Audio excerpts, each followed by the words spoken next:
Nous allons prendre notre Bible dans le livre de Romains 8, le verset 15 à 17. Je lis la parole du Seigneur avec vie.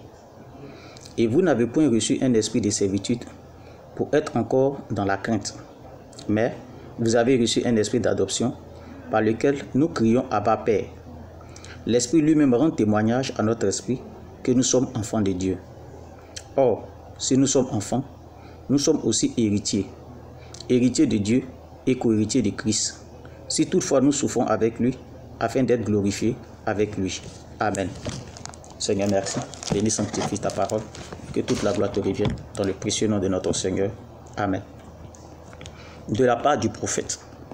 Par la grâce qui m'a été donnée, je ne voudrais pas avoir une autre opinion en vous parlant, prophète.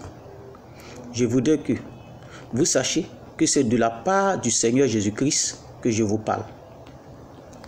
Quand on prophétise, c'est le Saint-Esprit qui se saisit d'une personne pour donner un message au peuple bien disposé, c'est-à-dire qui prend totalement le contrôle de cette personne.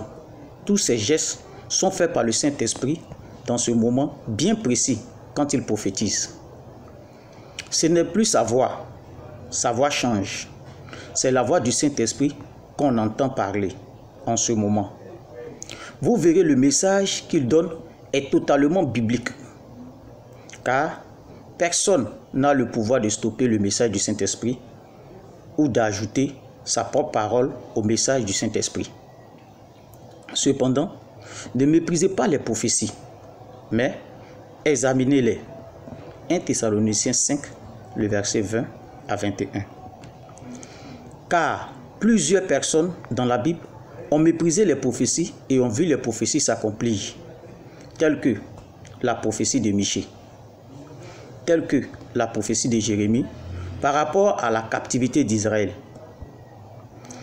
Si quelqu'un a le pouvoir d'opérer les miracles au nom du Seigneur, il n'a pas le don d'opérer les miracles.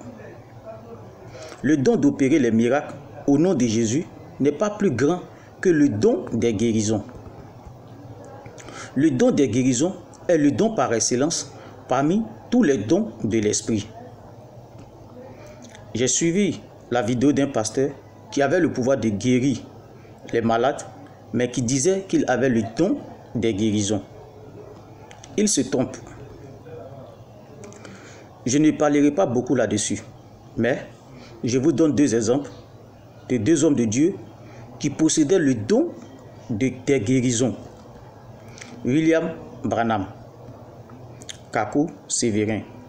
Quand ils se déplaçaient, c'est toute une nation qui les suivait à cause du don des guérisons.